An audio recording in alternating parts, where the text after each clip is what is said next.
Well, hello and welcome to another episode of Lesson or Answers from the Stairs, Lessons Fueled by Purpose.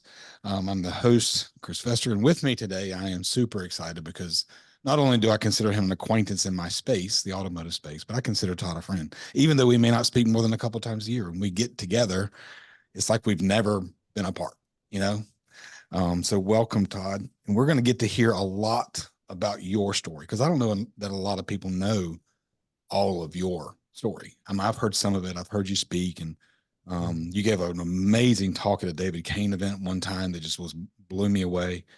And so I want to dive into that a little bit. We're going to talk about everything: entrepreneurship, family, parenting, all of that. But welcome, Todd. Thank you so I much. love it. First off, thank you so much for having me. It's an honor, privilege.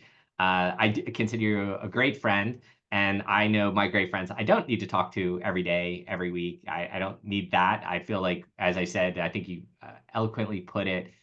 We can pick up at any moment, at any time, at any place that I see you. Like I secretly hugged you at the checkout line at the airport at last NADA. You're like, who is this guy behind me? Yes. So I feel like, that's the part of the magic between people. And I feel I have that like amazing connection with you. So, and listen, I will tell you, when we worked out in Kentucky, I was sore for days. So I thought I was in shape, and then I realized I was not Chris in shape. So I definitely left humbled from that little Kentucky gym we went to. So. Yeah, that was a great time, man. I had almost forgot that. That was a good time. I think that's actually at the event I was talking about, the David Kane event. Yeah. Yeah, Yeah. that's great. Yeah, that was Yeah. awesome. So I really want to go like legitimately to the beginning of thought. Like, where Okay. were you born? Like city? Like tell me all about like where are you actually from? Because I know you're in Florida now. Have you always been a Florida Yeah. guy? No, no, no, no. So I was actually born in Trenton, New Jersey, but quickly moved to South Florida. Or sorry, South Jersey, Ocean City. So a little barrier island, kind of 20 minutes south of Atlantic City, give you kind of a bearing. And grew up there, grew up on the beach. It's a resort town. So I had, 100 friends in the summer and like five friends in the winter, So I had a town that had, 20,000 people in the winter. You could shoot a cannonball down the main street and not hit anyone. And then the summer, the whole entire town just blew up with tourists coming from Pennsylvania, Philadelphia area, all just everyone comes down, opens up their house, and enjoys the beach. But I lived there, and my parents got divorced, so my dad moved back up towards the Philly area. But my mom and my two sisters, we all stayed in Ocean City. It was one of those towns you grow up in where you don't see anything really bad. Your summers are filled with joy and kids and having fun. And I started working super early because I could rent out rafts and chairs and umbrellas on the beach at 13. You could get a job. So it was like my first experience with selling chairs, rafts, and stuff on the beach, which was it was good to learn some responsibility and also help my family financially, and I got to sit on the beach and look at waves, so I never complained. That and so did you go to school there in Ocean City? Yeah, I went to Ocean City, middle school, well, grade school, middle school, high school, went all through there. And it was, like, you're old, Chris, when you go back and your school is torn down because it was so old. And like where the tennis courts are is now the new school, and where your old school was is like, like a field. And you're like, huh, I'm that old. Like, you make that transition. And yeah, I had a lot of really good memories. And, I mean, I don't know. Like, I think we always look back on things and like you kind of want to shine a positive light on it. And I'm sure I had my difficult times, but like everything, every kid growing up, like I, I found, and I think I was really like blessed and super lucky that I worked on the beach, so I sat around a lot, and I developed like the habit of reading. And I think it was 14. I read Think and Grow Rich, Napoleon Hill. So that was like my first like businessy real book to read. Um, but it was weird because if I look back further than that, I think I was set up. So my grandparents lived in Florida, and I would go to visit them when I was younger, from probably I probably stopped going there when I got my job. So maybe 13, I stopped going. But the years before, from about, fourth, fifth grade on up, I would go to Florida every summer and stay with my grandparents. And my grandfather taught me how to read stocks, trade mutual funds back then, and biotech was super hot. I learned how to read options, do put calls. I understood futures. I understood the commodities market because he's a Wall Street guy. So, and ultimately he ran McCann Erickson, the ad agency, but he was deeply New Yorked, like understood Wall Street. Like that house would get Morning Stars, prospectuses. Like we had USA Today, Wall Street Journal, Financial Times came from Europe, the pink one. Like all these, there would be like 10 papers, and this guy would just sit all day, read, read, read. And this is before really computers. And then I remember he had Right. one of the first computers like that he could tap in and do things with. And so that kind of set me up. And then I felt by like 14, I read Think and Grow Rich. I remember soon after that, I read Anthony Robbins' first book, Unlimited Power. Mhm. And I just have been a super reader, like, and it was weird because it got all like installed right there, like into my DNA. So I probably read book a week Right. still to this day. I mean, if I look over here, there's a library of thousands of books I've read, and now I'm trying to instill it in my 14-year-old Yeah. because it's that time. Yeah. You're right. How much not only our fathers or the generation above us, like we learn from them, like what's caught, not taught, right? So you saw your grandfather going through this and studying this and got you interested and kind of dove in. And he's willing to teach, right? He's willing Yeah. to show. And you're talking about the reading, like I'm the same as you. It's roughly a book a week, and it's been that way for a while. And I heard a quote the other day that said, it's by Charles Spurgeon. He said, "The man who reads will never be read. The man who doesn't quote will never be quoted. And the man who won't use the thoughts of other men's brains proves he has none." And I was like, man, that's super That's solid, deep, man. right? That's And a That's but it's so great. true. I mean, I'm like you. You said you're instilling it into your son. Like he's like, Yeah. let's go read. Um, and my kid, and it's funny because I've never had to beg my kids to read. Like they are ferocious readers and have been for a long time.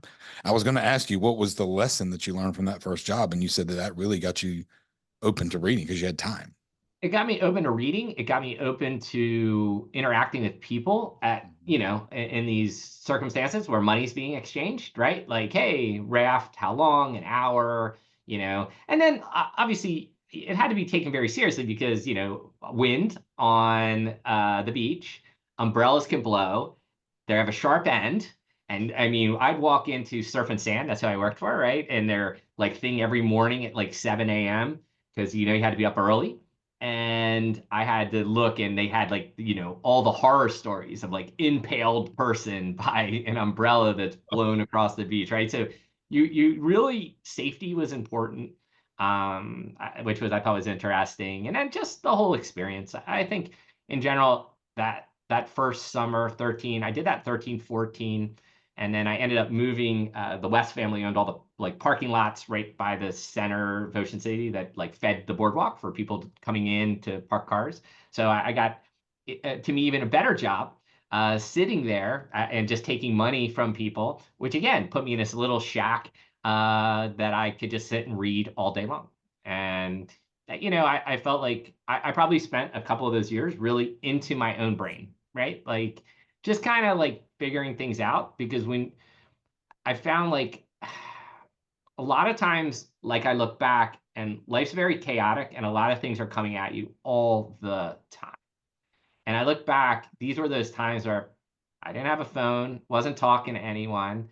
Maybe the walkie-talkie would buzz me and say, "Hey, Todd, our 9th Street's over full. We're sending them down the Moreland Terrace. So just expect a bunch of cars." Like that was it. And then maybe one or two checks. Mr. West would drive in and say, "How much money do you have? Here, give me all your big bills and make sure you have change so no one robs you." And but you have this lot of alone time. And it's weird because not only did I see it there, but obviously I surf a ton, Right. and that is an amazing time to be alone in the ocean. Yeah, there'll be people around you, but it allows you to really reflect and get deep into yourself. And I found that has really helped me in my life. Yeah, tell me a little bit about the surfing part, because I mean, I heard Yeah, some of the stories in the David Kane. So yeah. So as you're surfing that was 13, 14 years, is that where you started surfing or? no, I started to surf when I was like 4. Oh, So wow. yeah, so I'm little in Ocean City, right? And my mom has to work because my parents are getting divorced. So like anything, my mom takes a like job as like a substitute teacher, and then she's like, "Yeah, this is not going to work, and this is not going to ultimately feed like kids as they're coming along." And so when I was really little, my mom was just like, Johnny, my neighbor, would babysit me. So my mom could be at work, Johnny would watch me. So Johnny was a surfer. He drug my butt to the beach and started drowning me at 4. And you learn really quick. 4 or 5, he's pushing me on boards, on waves. I'm getting crashed. I'm like getting cut up on shells. Like, he's like, it's okay, Todd, just walk it off and spit up the salt water and sand. And man, I just feel like as a kid, I had grit in my teeth. It was just sand and everything. And I think it was I was 8 was my first contest. And I got third and I threw the trophy away. I was so mad. And this was interesting because as you reflect back as you're older, it was like, wow, I'm I must have a very deep competitive nature in me. Right. Like, because no one taught me. I was just so upset. I remember I threw it it was one of those like metal trash cans, right, on the boardwalk. Boom. And I remember Johnny and the guys just looking at me, like shaking their head, like this kid's gonna be a monster. Like he just was so unhappy. And I spent every day in the water. I probably spent every day in the water once or twice from the time I was, 7, 8 to the time I was 22. And you Oh, competitively I surfed for a competed all the while. way through to the Pro Tour, and yeah, I competed with the best in the world. And I will tell you, it's absolutely some of the hardest. You wouldn't look at it as work. It is absolutely some of the hardest work you'll ever gonna do because, I mean, it is you against the ocean, right? And then you add like a competitive element into it, makes it even harder. And listen, you're competing against someone, yes, but you really learn. You're competing against yourself. You're competing against your knowledge of the ocean, reading waves, picking the right ones. Um, there's a very deep levels of it. Like you keep unpacking. It's like an onion, right? You just peel, peel, peel, and you learn.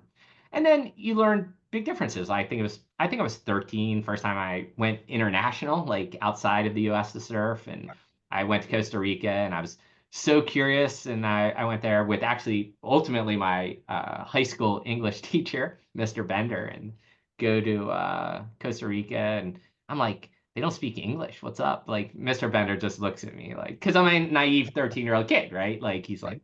what are you talking about? We're in another country. And then I felt like the power of the Pacific Ocean.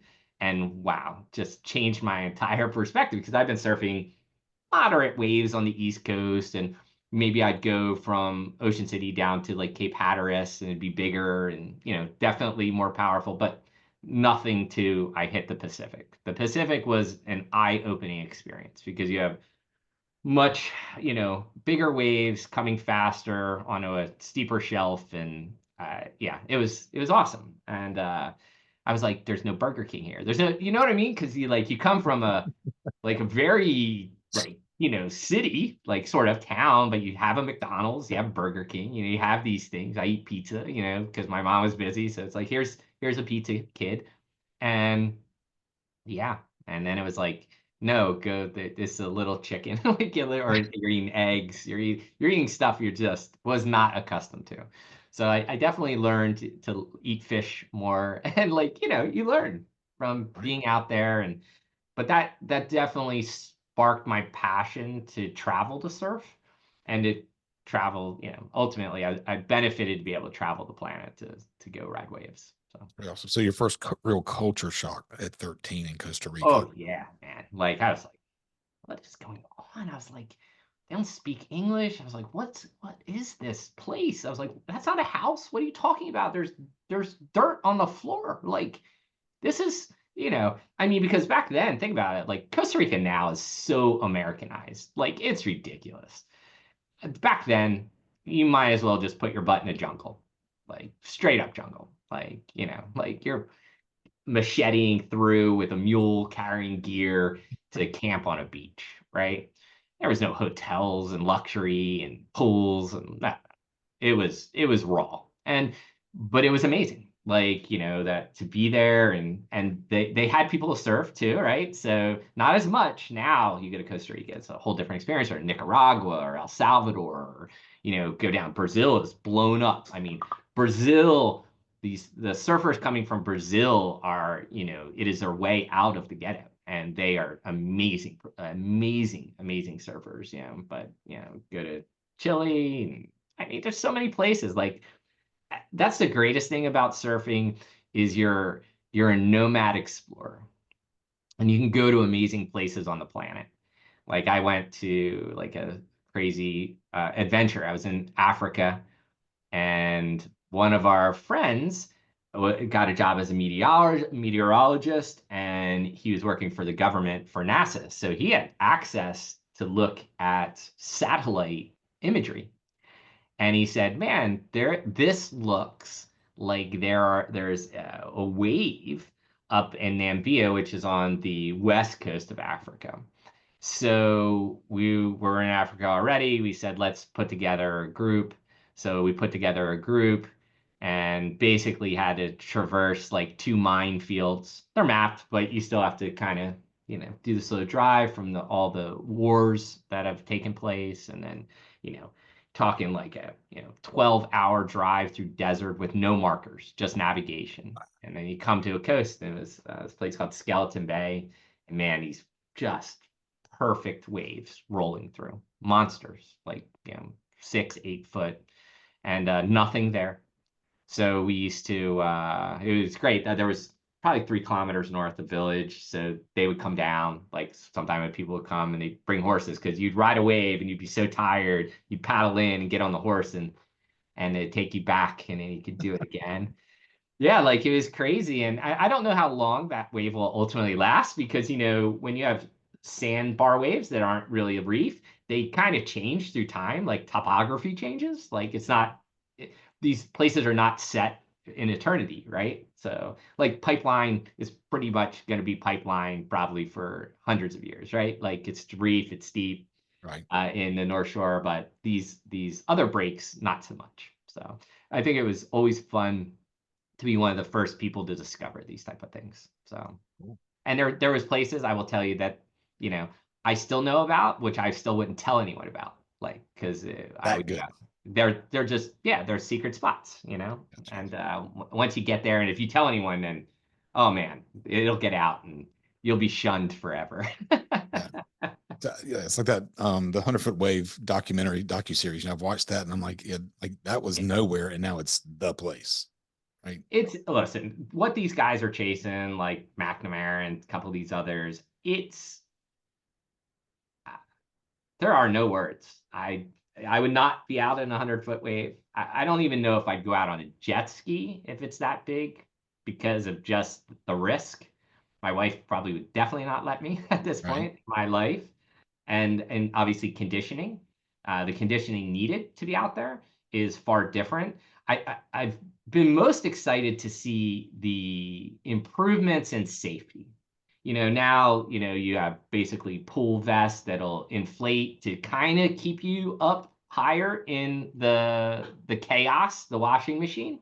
And if you're knocked out, these things are gonna do it. Otherwise, you can drown, right?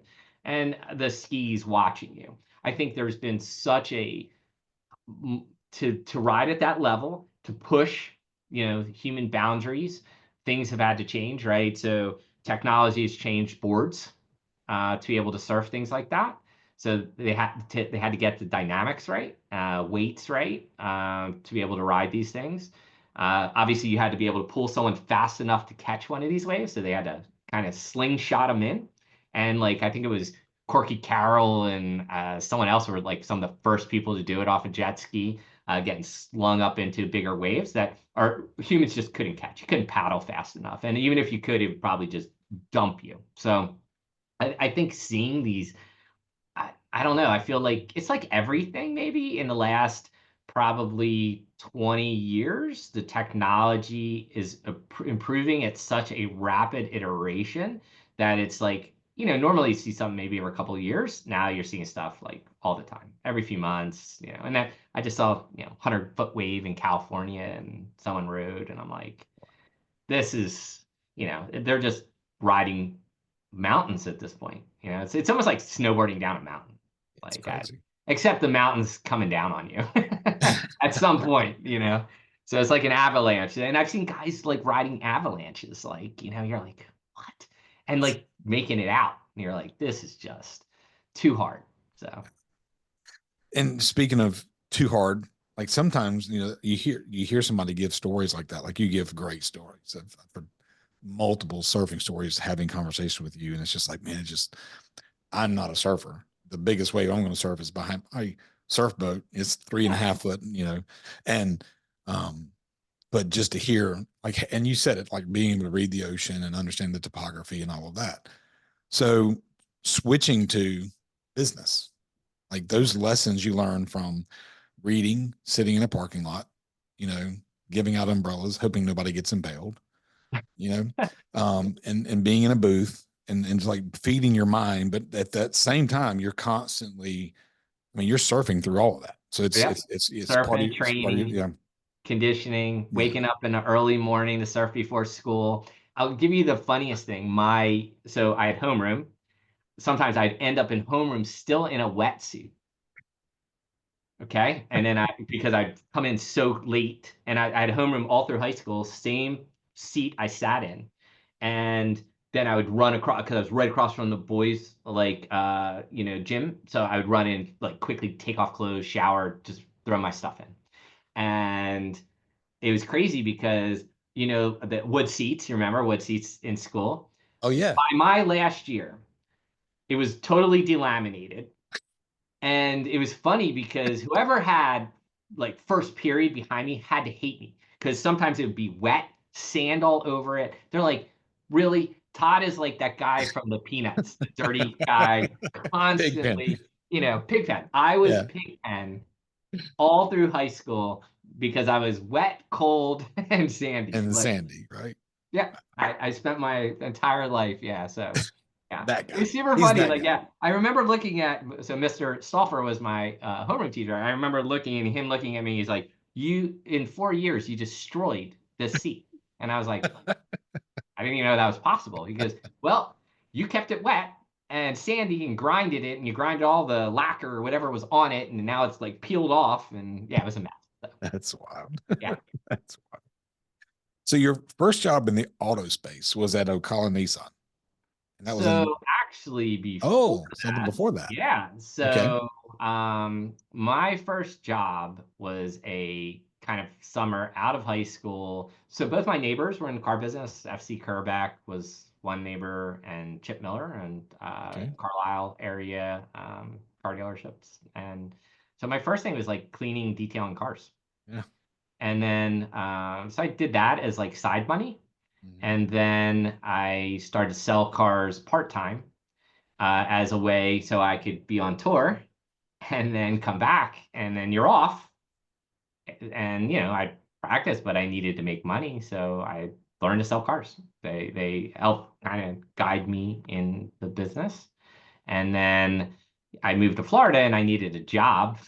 So through the network of the guys I'd met in auto. They're like, oh, I stopped in Ocala because my grandmother lived there at the time, and I was like, I took a job. Those guys, Pearson, which owns all the radio stations and all, so they had some stores in Ocala. So I ended up working there for a little while.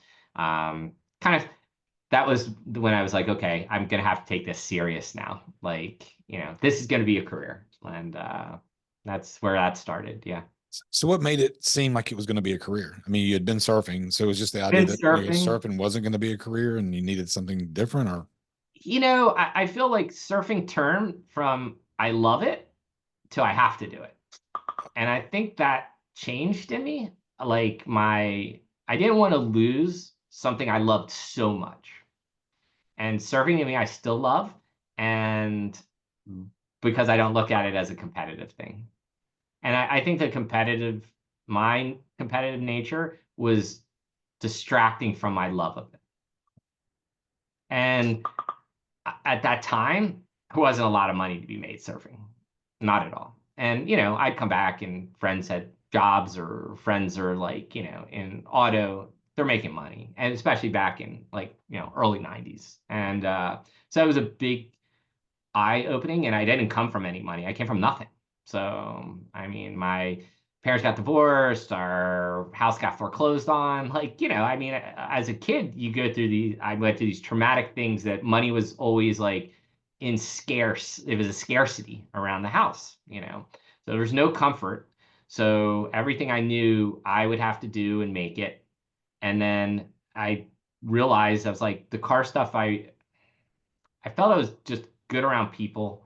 And I liked the idea of selling. And I don't know, I guess I read enough about it. And I read that, you read Dale Carnegie, you read these books, right, through this time frame. And I was like, sales is one of those things that if I put myself to the craft like I have surfing, I'll never be hungry, no matter what. I could blow up everything and go find a job selling somewhere. And I knew it was a lifelong skill. And I knew at some point surfing, you just get old. You're just not going to be competitive, except if you're Kelly. Kelly's been 11-time champion. But even Kelly now, we're same age. So he's like 53 as well. Like he's done. And he was done probably for the past 8 years. But, he kind of hung on to it, right? Because your body's going to give up at some point. And I felt like with sales, body's not going to give up. Like so I changed what I consider a very physical sport for a mental sport. And I knew I could create a longevity out of it. And I always loved cars because my neighbors had amazing, like, you come home with a Ferrari or Lamborghini or an LM02 or super classic, like 58 Vet. Like I got to see, and I would go to the Hershey event every year, the car show and oh yeah, Swap Mart. And like, man, I get to be around the cars and classic cars. And like, I loved it. And just drove me. And then cleaning cars to me it was awesome because then I got to see cool cars that I didn't own. right. I got to clean a Corvette or I got to clean a Camaro. I got to clean things that I couldn't afford. Mercedes. I remember touching my first Mercedes convertible. Like, I think it was an amazing experience. So It's funny. Yesterday, I was having a conversation with somebody here on the leadership team, and I was like, of all the jobs I've done, one of my favorite was when I was a detailer. Like I could no, it there's was an art the to it. process of cleaning and Yeah. again, you said it. You're like at the time, those were kind of cars that were not in my I didn't know that ever. You said it, Mercedes convertible. It's a 450. Like I remember, Yeah. and I'm like, I'm never going to be able to own one of these things. This may be the only time I touch it, and it's going to look great when I'm done. You know? Yeah, and there was a lot of, I think it was pride because of the outcome. Like, Mhm. Oh yeah, and I realized it all comes down to how you wash the car. It's like a really good wash, really deep wash, really thorough wash sets up an amazing detail. And when you cut corners on the wash, it slows you down and your end result is never the same. And it's those lessons. Again, you learn right. that every step matters. Every step has meaning. And when you skip steps, you end up a lot of time causing yourself more like personal anguish and friction than to just do it right from the beginning. And yeah, I definitely, you learn those things. And I think it was the same with sales. Sales are that you apply that same formula. When you have the right first interaction with someone, you set the tone, you set pace, you engage in a way that doesn't come off like, listen, when I started selling cars like you, I'm sure you'd walk out, everyone's smoking, putting out cigarettes, walk out, hey, welcome. welcome to ABC Motors. How can I help you? Yeah. And you sit there and you're like, that's not a really good first impression. And yeah, I really felt like to be a professional requires being a professional. And it requires studying like a professional. And it requires doing the things that I instantly saw my competitive landscape inside the sales department. Again, my competitiveness kicked in. I was like, I can crush these people because I'll do what they refuse to do.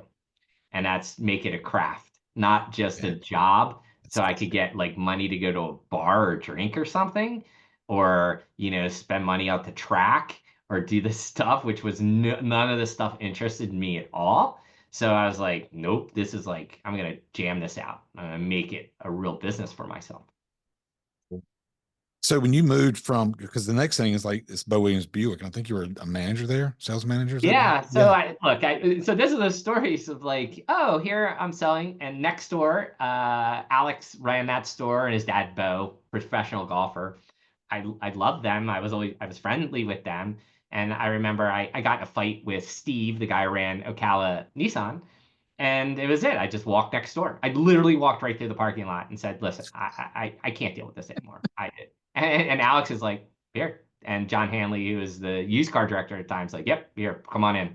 And that was it. And like they just opened the arms, and you've seen this, right? Like Oh yeah. it's so crazy because I'm like, I look back and I'm like, Pearson let to me, of course, selfishly, top talent walk out without even question because I was young, and I think a lot of times people associate young people with an inferior product. Like they're young, they can't be that smart.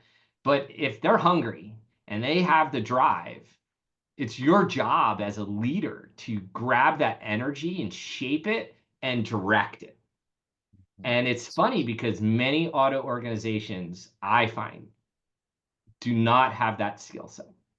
They just they keep salespeople like mushrooms in the dark, and instead of trying to like get into them and turn them into monsters. Like, listen, your job as a manager is one, obviously you have to keep all the train on the tracks, but your real job to me is to empower your people to be the best versions of themselves. Amen. And the I found, and tell me if I'm wrong, maybe your experience is different. I have found again, I had to go back to school to become a manager personally Mhm. because the managers who taught me were definitely not good, like don't do as they do. And usually the best sales guy becomes a manager, but it doesn't make him a good manager. In fact, he's probably a terrible manager. He's a good salesperson because he's able to direct himself, his own energy, control his stuff. And then what he does is try to get in the management seat and he tries to make everyone an image of himself. And I did this and I failed at this and I had to learn through this. And those were the deepest lessons for me. The most, to me, this was like the dark time of like really second guessing myself because I'm like, dude, I'm a really good. Why are these people not good? And then I realized because I was trying to remold them into me and they're not going to be me. They're not going to work like me. They're not going to think like me. And you have to learn to meet people where they're at and to help people rise to the most that they're going to rise to. And listen, in a store, you'll get a lot of people. Man, they hit their 10 grand in a month. It's like their battery just turns off. They're like, that's what I need to survive. And we're like driving them. No, you got 5 more units, bro. Do it. And in the end, this is why you have to meet people where they're at, manage them to that expectation, but then you should be recruiting to, hey, I don't want the guy who's happy at 10. I need a guy who's like 20 is not even enough or 30. And when you start finding and building those people, then you're unstoppable. But it took me definitely a little bit to drive through that. Yeah. And We, not easy. it's not easy, and lots of bumps and stumping your toes and all that, like you just said. And like I remember, we had a guy that worked for one of our, really the first dealership, and when he got to a certain point, he would take a plastic fork and put it in his pocket, stick a fork in me, I'm done. Like he would walk around with a fork in his pocket, letting you know, it's over for Yeah, I'm him. checked out. You know, I got I'm my checked money. out. Yep. Yeah. And Um, it's weird because like true, like when you're deeply driven, there is no top, right? There is no end. It's a journey. But for a lot of people, there's, hey, that's just a level of satisfaction. They Right. have reached their end. And it's weird because yeah, you don't want them as much. You still need some, but you definitely want the other, but auto is full of, I mean, we can go in any store. I can tell you a couple of guys, they'll just check out. They're like, yeah, got enough for the month. I crushed it. I did 20. Eh, I don't need to do more. So, so that the next shift for you was Lear Media Group. What made you leave the auto Yeah. space? And I'm assuming it was a media group that was probably doing marketing for auto groups. That's probably I mean that's an assumption, but it makes sense. Okay, so this is where it gets super interesting. So here I am managing, and I like it, and I'm learning a lot. John Hanley's probably one of the best used car managers I had ever been around. Like he taught me you walk a lot every morning, you look at every car, you bring your whole team with you. Like he kind of gave me a lot of the steps and process. At that time, I used to do direct mail events, or that like everybody does. And there was a company called Precise Marketing Concepts, and the guy died. And Wow. I basically bought the company from his wife. And it was, I obviously I'm one of those, savers when you don't come from nothing, like you don't spend anything. Like you just ever. Like I've never had nice watches. I've never had I just don't care about things like a lot of people do, especially in our space, Gotta get the Rolex, gotta, do these things. For me, I was just like, I just don't care about things that much. And maybe it all goes back to where how I grew up and then surfing, because surfing, listen, you go really light. You have a backpack and a board or a couple boards and a Right. bag, you don't want to lug a lot of things around in life. And so I had money. We set up, that was Lear Media, and we did direct mail for dealers, but it was very interesting. So this was the first time where we had IBM computers, laptops, and there were these big boxes. And when a consumer would come in, they would have their flyer with a code on it. I could punch the code and it would give an up sheet. It was super cool. So I ended up I hired a couple of people to help me do that so I could still work at the store because like everything, this was my first lesson that you can't dip your toes in things very well Oh, that's good. without truly committing to them. That's good. That's a good lesson to learn too. Like Oh, it it's was all in or sometimes you're you're gonna just get like, burned. yeah, I'll just throw the money at it. I'll be the guy. And no, no, no, no, no. That doesn't work like that. Yeah. And I had to learn the direct mail business really fast and learned about Heidelberg printers and get them jamming and someone jamming their arm in it and going to the hospital and like data from the DMV. And oh my gosh, I learned so much about that industry. And I also learned like how to then market to dealers. So I was going to NADA Academy. I started it. So I Mhm. made friends. And this is where, when I started the Lear Media, the first thing I went and said, hey, can you give me a list of all the dealers' fax numbers in the US? And the girl I knew, she's like, yeah, here. Like, this would never happen today. And this is right, the timing was when broadcast faxing came out where you could do it. Oh So I yeah. would fax all car dealers, like, hey, here's a promotion for the month. Like, here's a direct mail event you could do. And man, I would sign up so many dealers. And then I would print a kind of a like one of those binder ones where you'd bind, like go to like with the little things and it would drill the holes and then it would bind and I would Yeah. take Like like Kinkos. 10 yeah, like 10 or 20 events, like what they looked like and the results, and put a clear thing, and then I would send them to dealerships. So it was almost like a book. You could pick your direct mail type event. Like, oh, I want to have a whatever, a Fourth of July event, or I want to have a used car event or a new car event, like whatever. It was all the best ones, and it would show their performance of like a store, so they knew that it worked or didn't, and that worked really well. And I ended up taking a little company that was like a Florida-based company and turning it into kind of basically we did work nationally. So Wow. Wow, that's a pretty big move. And because you did that for about 4.5 years, and then I'm assuming you sold it. parlayed that into buying DNC. You did what? Dealer ups. You were the vice Yeah. president of sales for dealer ups right after that, Yeah, right? so here it is. So I have the whole direct mail thing going, and another big agency came along. They wanted to buy it. So I was like, yeah, bought it, sold it. Then I was like, okay, what am I going to do next? And the internet was, I started getting more calls from dealers saying, hey, this internet thing, we don't know what to do. So this is super funny. I'll let me find it. Let me dig in here. I think I still have it right here. Yep. So I took the time. I wrote the first book Wow. on how to Wow. sell cars on the internet, and I published this in what was it, 1997. Wow. And it was basically everything like so I did all the research, how to get listed on the Yahoo directory, how to get listed in Ask Jeeves, Excite. Yeah, man, I was just jamming. And so I wrote this thing, and I charged like $200 plus $12 to FedEx it to you. I put ads in automotive news, and I ended up getting a ton of consulting.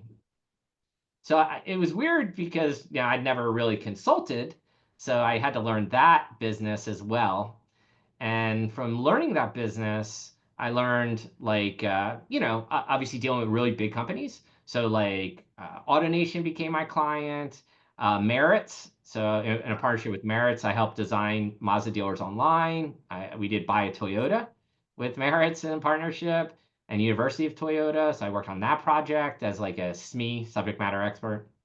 I did work on like AutoNation Direct, help put the first BDC in place. I did so many amazing projects from like 97 to 2001. And right in that time, one of the guys that worked at AutoNation, Ted left, and with another guy, Dave, and they started Dealer Ups. And they brought me in to basically, take over sales and help them build it. And again, I understood like the tech sort of space in auto, which was very nascent at that time.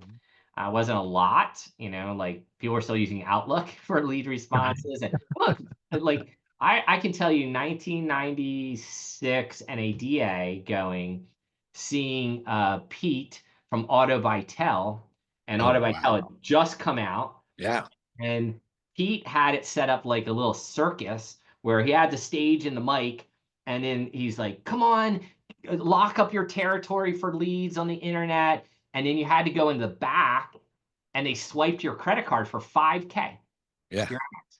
And then the only way out of his booth was on stage. So he'd be like, "Oh, Chris, what do you think about Auto by Tel?" You're like, "I'm really excited." And then next, dealers just, dude, I What a good. watched this for like an hour, and I watched all these dealers just sign up, and Pete was so good at like that pitch. Oh, yeah. And so these are the things you remember, right? And then Dealer Ups, like we grew it. It was the first web-based CRM. It gave me my first understanding trying to sell technology to dealers. Mhm. So lots of lessons learned, lots of Right. painful lessons learned of like how to do it. Implementing CRM, as you know, it is not for the faint of heart. It's very Nope. complex software back then and even today.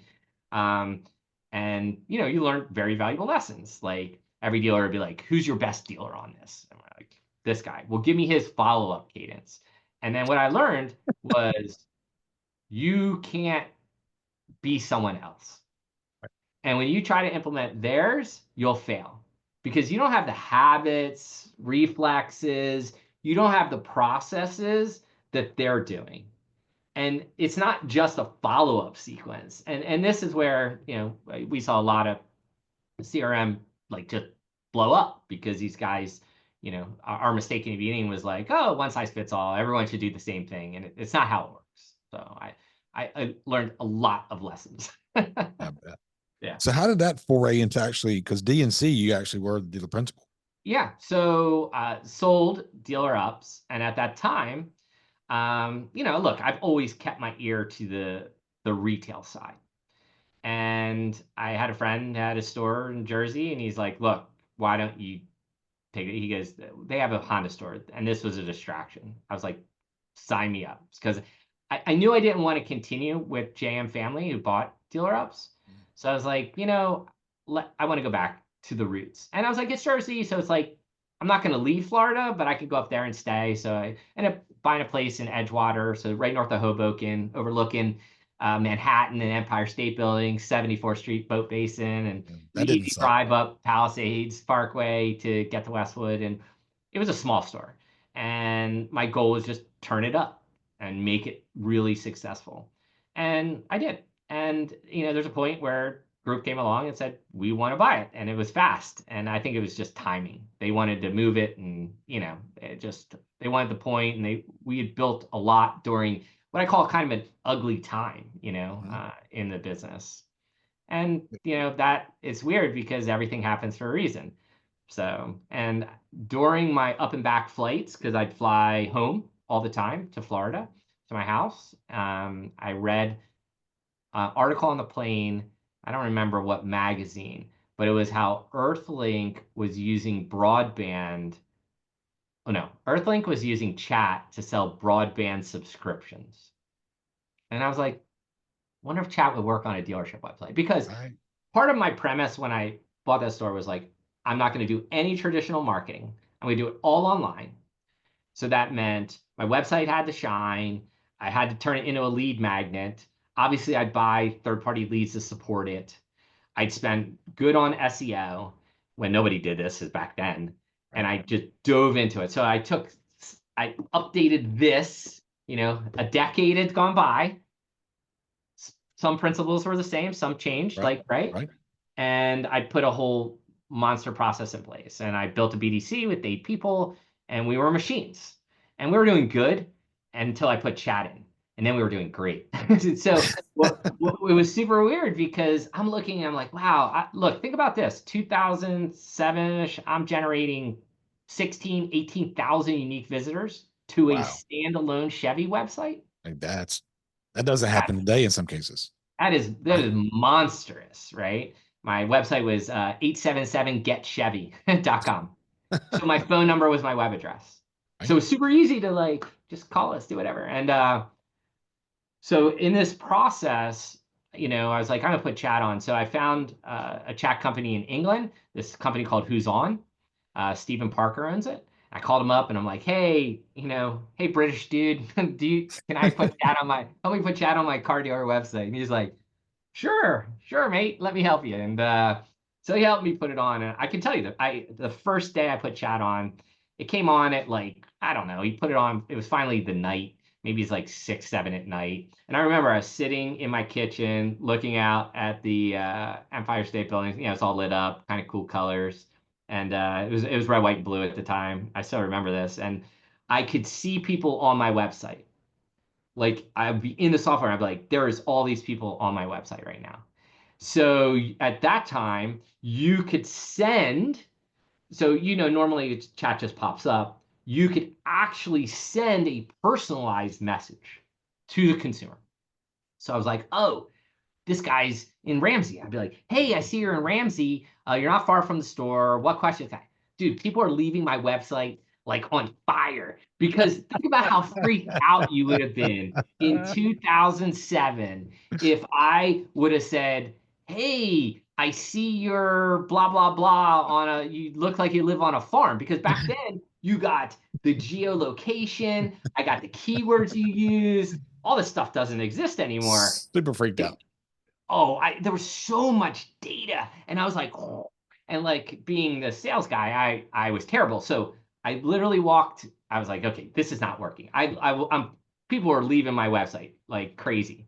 So I was like, okay, let me think about this. I went to the fridge, I got a beer, came back, sat down, and I was like, okay, let me be more tactful in this. So I'd watch them, people look and do things, and I'd be like, um, we have a special on equinoxes.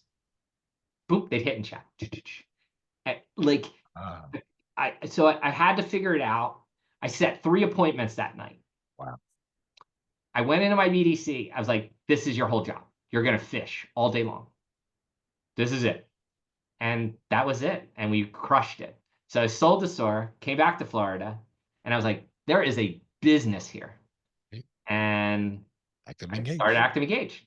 I was like, that was it. And I went back to Ted, who I done stuff with dealer apps, and I was like, let's do this. He's like, what's live chat? What is this? And because he had gotten removed out of that whole JM acquisition, which I knew would ultimately happen. Like Right. founders do not last in big companies, like because founders always have one way to do it, right? And then you get put into a collective audience and you just don't, it's a different pond to be swimming in. And you either have to completely retrain your thinking to manage that, or you just become they just move you to the side. So we started Active Engage, and man, it just blew up because then the economy went to crap, mortgages went to crap, dealers were like, I need to sell cars, I got to figure Right. this out. Timing is everything in a business. So, I always look back. I've seen really great ideas go nowhere. I've seen mediocre ideas go really far because it was just the right time. Everything impacted. Like I look at, what we were working on together, right? Right. Timing. If that would have came out 24 when months. the pandemic hit, I think it would have been one of the biggest companies. I agree. I'd say it now. I mean, I still believe it's probably the best digital retail tool that was for sure at the time. It was the best one built, no doubt about it. It was just 24 months too early. Yeah. And look, timing is everything. I think Bill Gross, the guy who did Idea Labs, did a very deep research about this. So top Silicon invested in 400 companies. He went back through all of them. Right. And the number one thing he said was timing. Right. It wasn't the money, wasn't the product, which I'm like, what? Because you would say, like, no, it's product first. Build a great product, they'll come. No, no, no, no, no. It was timing. So I wholeheartedly agree. I mean, Yeah, it's and you can't get, so that takes a lot of luck because you can build something great. And now look, some people you have longevity and then it kicks in because the timing now has met the product you built. But that's a lot more rare than just I would say there's nothing there isn't really getting lucky. I don't really believe in luck as yeah, much me. as I believe that there's connectivity of like things happen. Like I don't view it as like, oh, you're a lucky entrepreneur. I was like, I look back, I was like, I don't see any luck. I see busting my ass. I see like ups and downs. I see darkness with glimmers of lights. I see troughs of sadness followed by total enthusiasm. At no point do I think luck. I think it was part of it's stamina that you just stick as hard and long as you can. And then sometimes, things open up. And it's the same. Like when you're surfing and you get pounded by a wave and it's holding you down. And and this is where it's weird because naturally our instinct will be to fight, get to, like get to air, right? Like we're natural. But I found that the bigger the waves, you almost turn the opposite. You kind of you get tight in so you don't get hit by anything and protect your head so you don't get hit unconscious. But you have to find a very deep thing inside you of calmness. Because believe it or not, when you're calm, you burn less oxygen. When you're radically moving, your body is burning a tremendous amount of oxygen. So I think it's the same in business. Like in the darkest times, this is where you have to find deepest calmness, where you're like, okay, because you need to be very clear in your thinking. And when you're doing radical changes, like you see some startups and it's radically just all over, to me, they lack that center of calmness that's necessary to be It's successful. good. It's real good. Just managing resource, right? Yeah, In your the ocean, resource. your resource is oxygen, right? Yeah, but And to me in business, your resources energy is is it's oxygen. It's like staying calm in a battle. that's good. And listen, that happens through reps, right? Like think about it. If you obviously work out far more than I can even imagine, but I'm sure there was a period of time you were trying to either squat, deadlift, extremely heavy weight. It's And to do that, it is physical, but it's more mental. You have to go into a place where it's quiet and you're so focused and everything bleeds away And it's just you connected to yourself to do that, and like to deadlift 400, 500 pounds, or squat 500 pounds, or I think there's very deepness that you have to have, and I think entrepreneurs have to have that. I think you have to find that. And look, you're not born. People are like, "Oh, you're born as an entrepreneur." I was like, "You are not. You're molded in pain, failure, some success, and these lessons build you into an entrepreneur. And the only way to get there is to go through it. And I think, like, look, some people have natural tendencies that they're better at these things, but I think it's anyone can learn it. I think it's just your ability to, you know, be willing to go through being uncomfortable. Yeah. Like, think about it, working out. It's uncomfortable. You're sore, tired, and you keep going. Or it's like you're up super early in the morning, super cold out. You don't want to do that. It's raining. I don't want to run. I think when you can live your life being uncomfortable every day, your life is transformed. 100%. I mean Right. that. Like, I mean, I know it's sort of cliche at this point because there's so many people speaking it out on the internet, but getting comfortable being uncomfortable yeah. matters. It matters. I, It you know, I matters. love. I know a few Navy SEAL guys. I know special operators. I've made friends, with the community. I've learned lessons, and those lessons are it's not the biggest, strongest guy gets through. It's guys who one can go one more minute. Like I can keep suffering through 30 seconds. The guys who end up bailing out, it seems, they go they're trying to look too far ahead. I can't get through a whole day of this. I can't get through this week. And their perspectives are different. And the grinders, they're like, look, your business, it's about winning today. You can't win this week. It doesn't work like that. You win a day, you win an hour, you win a minute. That's what you win. And you can plan all you want into the future. To me, good luck. God never, your plans and God's plans will always be radically different. Always. Like, and that's okay. But if you have to think like, okay, yeah, my long term's there, but I have 1,000 steps to get there. How am I going to grind that out? Like, and the only thing I got to do today. Like, I look at it starting my company today. It's like, again, here I am, again, a day, one day. What do I have to do today? How do I win today?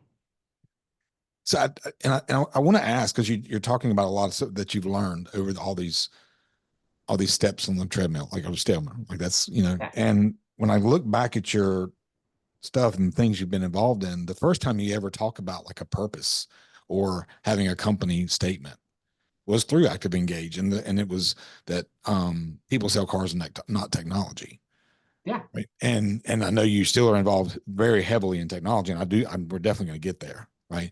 Um, and then like the next time it was at Kaiser, and yeah, it was we drive innovation. The purpose was drive innovation in the automotive industry from the ground up. With four, then it went to core values with integrity, boldness, trustworthiness, and accountability. What made you start? I mean, because your roles there were different. Like you're a CEO now, and yeah, again, there's a statement: for your data, find your truth. But the first time I saw that show up was an Active Engage. yeah, What was different, and what's caused that to look at? Hey, what is the purpose? What are the values we're going to embody?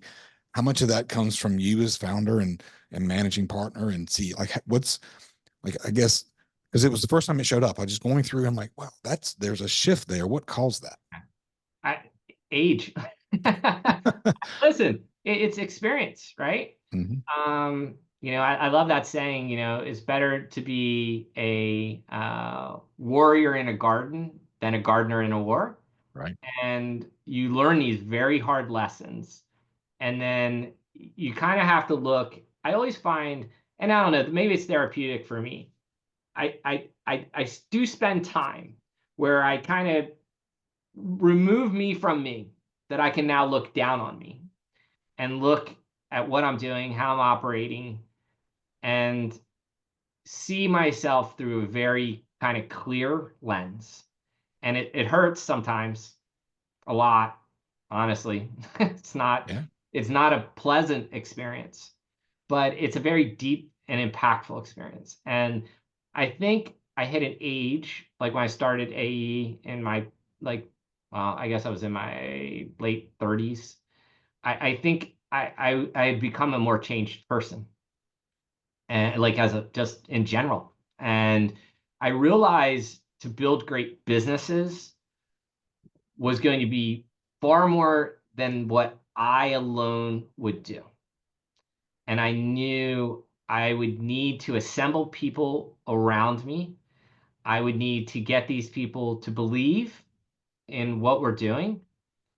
And I was going to have to, you know, become vulnerable to a point, and also realize that, you know, the best leaders lead from, you know, the back a lot of times.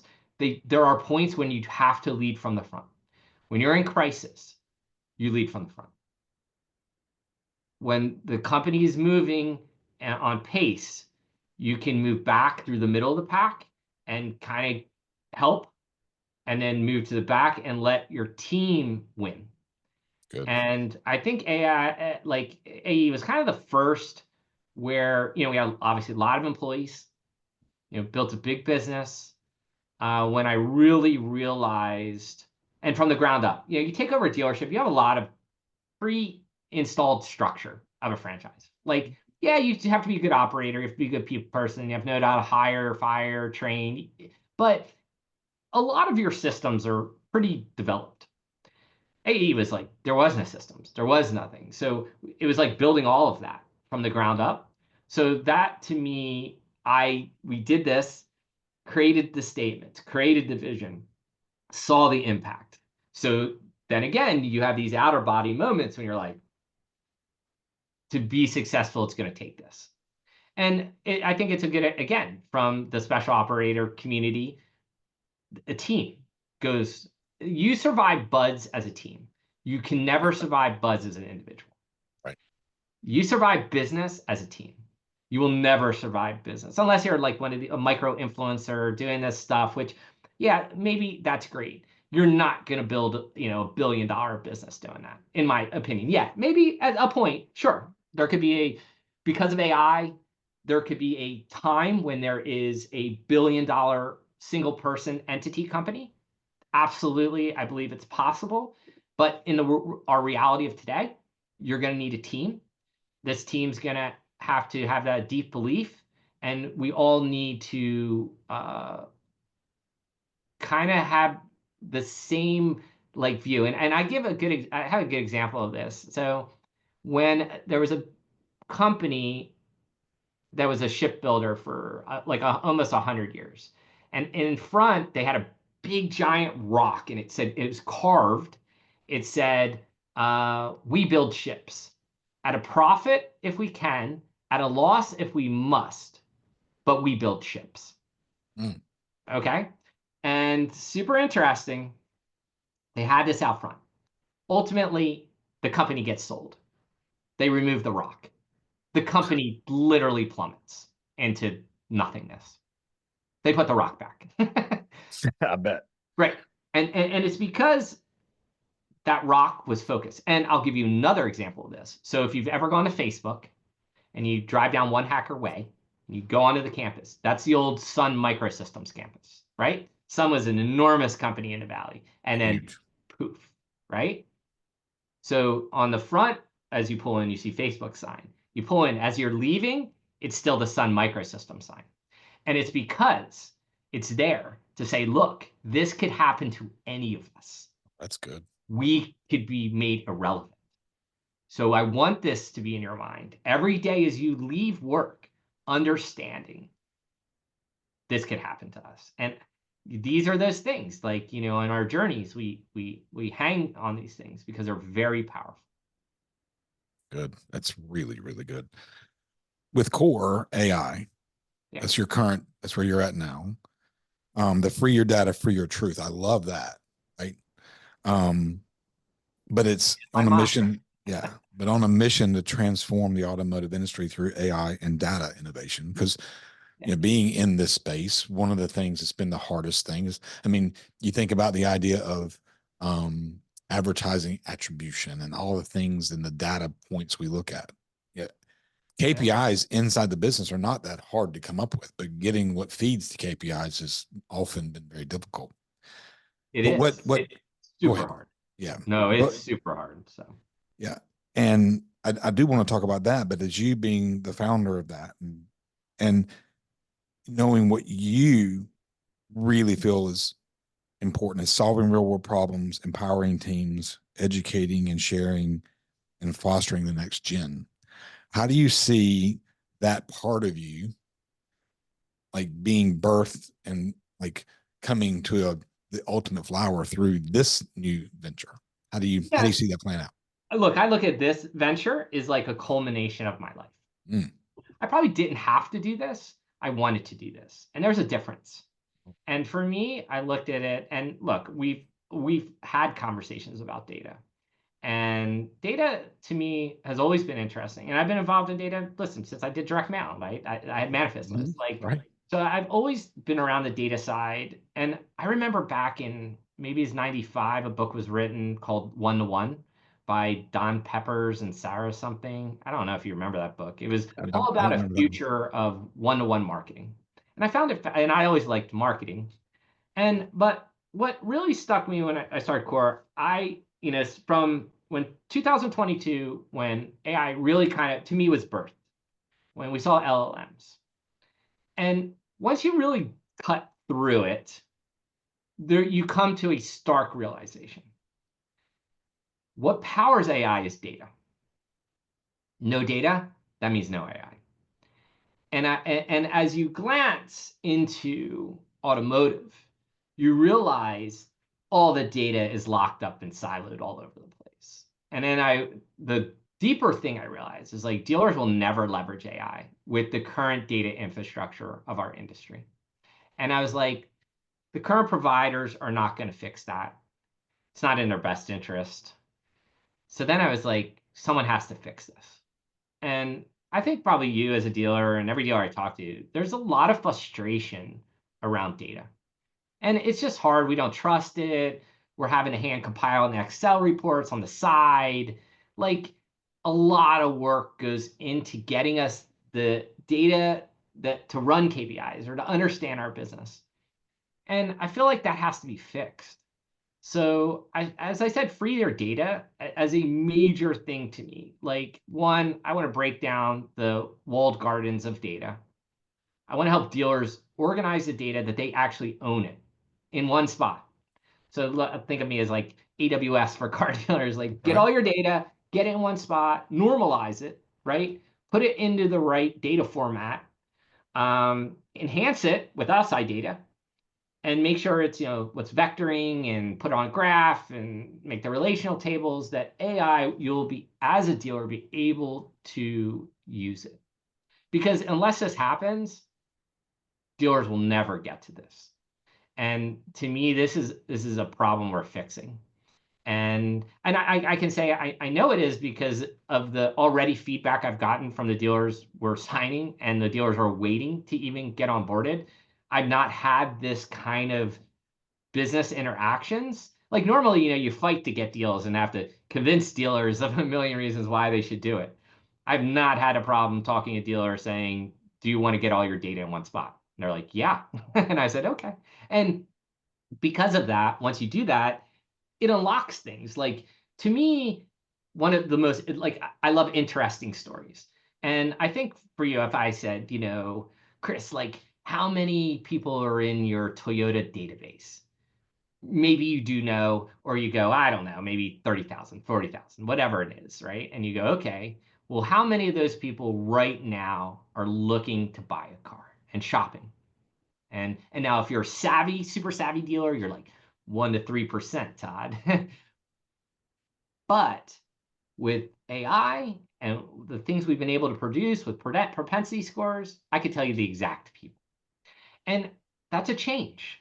And it's a change in how you're going to do a lot of things, how you're going to spend your marketing dollars. You're not blanketing everybody because the other side is I feel like you could say, well, I don't care, Todd, because I'm going to market to everybody. And I always say, well, you can do that. It's costly. You will touch everyone though. That's good. But the problem is you're also training people to ignore you. Well, Right. the people who aren't in market, you're training them to ignore your media and your ads. So I was like, there's got to be a better way. But it only will happen with data. So I literally looked at core as that core. Your core is your data and getting a hold of it that you own it forever. And you can drive your future business on data and not be reliant on all the vendors that have pieces of your data. You can connect to those. But you as the dealer need to be in possession of your data. To me, it's the absolute. And look, we can argue this all day long. I think it's more valuable than your franchise and your land. I Yes. honestly believe the customers you serve and engage with, without them, none of that stuff matters. Right. So taking that thinking of first principles, when you peel everything back, it begins with the customer.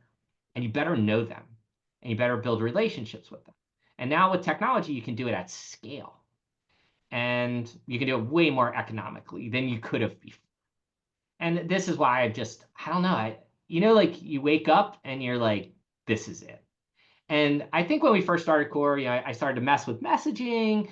And here's this whole, journey of entrepreneurship again coming full circle. You start with one thing, and we started to do a lot of work around identity verification. So we partner with the phone carriers. All I need is your phone number. I can ID you. I'm thinking this is great for car dealers, stop fraud. Every car dealer friend, and DeFeo, everyone I call, they're like, Todd, you're like insurance. Like, I'll deal with it when I get hit. And I'm like, who thinks like this? And look, this is one of those things, that entrepreneur moment when I took a walk with Jackie, my wife, and I was like, babe, I effed up because I must have elevated myself into rational thinking. And car guys think in two ways. How do I sell more cars, service more cars, and how do I cut my costs to do it? And that's all that's happening at that retail level. And here I'm like being, hey, we should do this. And they're like, no, well, I don't want the expense. So, but again, entrepreneurially, Equifax is, man, you did really interesting stuff with that data. We have all this other data. What can you do with it? And I was like, well, if I get the dealer data and that data, I was like, holy crap, what we could do. And even our CTO is like, we have more data on 310 million Americans. It should be illegal. It's not, but it gives us an unbelievable depth and insight into consumers and their behavior. But here's that point as an entrepreneur. I could have stuck and said, no, I'm right. Everyone should have identity. Or I have to have a hard lesson and pivot the business, which and sucks because now I've written all this code. I have these products. And then I'm like, we're going to pivot the business. And no matter how hard that is, and even if it's like starting over, I'll have to raise more money. I'm going to have to go through a lot of pain. But entrepreneur, you have to understand your market. You have to understand your customer. You have to listen to your customer. And then you ultimately have to build something in alignment with the here and now. And what's the most important thing? I was like, data, AI, everyone wants AI, but you're never going to get there without the data. So to me, solve the data, you solve everything upstream. So when I'm listening to you as we talk about this, you said some key words in there, right? One of them was relationship, about being able to build better relationships. The other one was reading the environment. You talked about surfing. You also talked about, like, even back selling an umbrella that could impale somebody, like Yeah. having a conversation about the safety of the environment, what you're going into.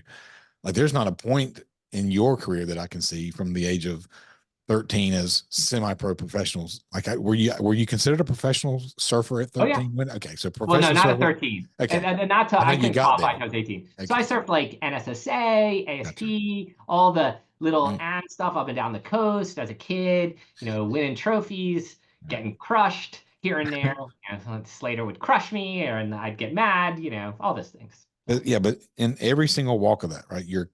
a constant learner. I mean, that's one thing I know about you. You are a ferocious learner. Like it's constantly learning. Like you and I remember a conversation we had when we were in Kentucky and we were talking about the J curve of technology. Like Yeah, everybody thinks we're way up on the J curve. No, we just started to even come off the horizontal of that, in my yeah, opinion.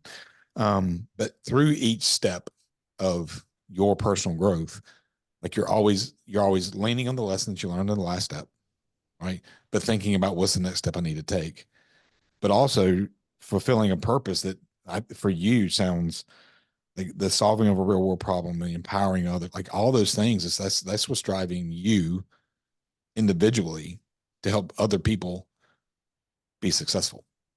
absolutely. But it comes from a place of reading the environment where you are, where your feet are.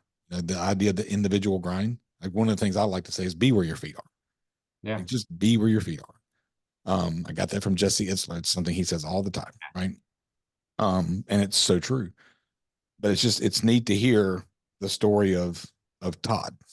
We talk about this whole thing is about lessons fueled by purpose. That's why when I go through somebody's, I'm looking for, hey, where's the first time they actually talked about Yeah. purpose? And you said it. It's that purpose comes from making mistakes over and over and over, and then saying, hey, what keeps driving me? What is it that keeps making me want to move forward as the entrepreneur that keeps getting kicked in the nose Yeah. constantly? For those flashes of, like you said it earlier, flashes of glory, flashes of brilliance, right? There is. It's just flashes. And I feel like there is no sustainability of success. And a good example, I was just uh, like two I always think about. I think of Drew Hudson at Dropbox. Mm, Drew starts the company. First 7 years, man, he crushes it, like just out of the thing. And then the next, he's getting pounded by Google, Apple, all come out with storage stuff just destroy his business. And then the third act, he's reinventing it. And you look at the other one, and I would say Salesforce. Salesforce comes out with this whole thing, no software, crushes, right? And then pandemic hits, and they come out, they're like heading towards bankrupt. They literally have to lay off 10% of their staff. They have to make incredibly hard decisions, and they have to reinvent themselves. And I think this is flexibility is your greatest weapon in business. And big companies don't have it they have a hard time pivoting. Some do, very few. They get stuck in their ways, middle management. This is why entrepreneurs win, not because they're smarter, not because they have better capital. It's literally because of flexibility. They can find a niche, exploit the niche, turn the niche into something else, a wedge, turn the wedge into a whole door, turn the door into a house. And that's powerful. And I look at this, I love the entrepreneur side. And that's why I have Kaiser. Kaiser to me is to invest in other entrepreneurs, right? As my give back or help them, even if I don't invest in them. Like I get calls all the time. Like I want to help people do what they're trying to do too. Because I get a lot of personal, to me, I think just internal value knowing I'm helping others. And I know that for me because I saw like when I was young, my parents got divorced and like people would have to help our family, right? Give us Thanksgiving dinner, bring us Christmas presents, and which is really crazy because I remember the one year my mom did go Christmas shopping for us at the Cherry Hill Mall. Someone stole her car with all the Christmas presents in it man. and it was found like burned up in Camden a couple days later. Obviously, no presents. So I remember that Christmas. I mean, we weren't gonna have anything, and other people came and gave us things, right? And look, those are those moments in your life that you're like, wow, helping others is incredibly fulfilling. And I've been on both sides of it. I've been helped, and I've helped others. And obviously, there's a lot to helping others. There's a lot that can be learned, even for yourself. And I don't know, watching people win is a really cool thing. It And is. it's like watching people win in sales, super cool. Watching people build a business and it's successful, super cool.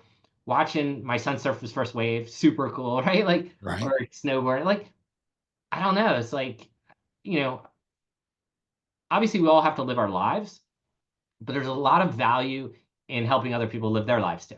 And that extends you to me that, we're all going to die. Like, there's a lot of things that can live on, conversations, memories with others. They'll bring you up. Oh my God, I remember Chris said this, and you could be gone off this earth. And I think that they're very important. And maybe, we get too caught up in ourselves sometimes that we don't see the value.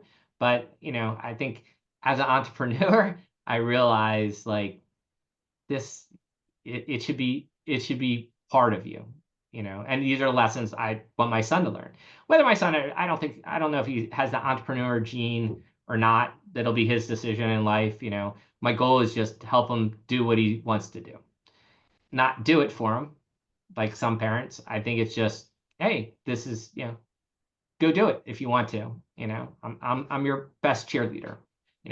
I'm definitely not going to do the work because no one's done the work for me.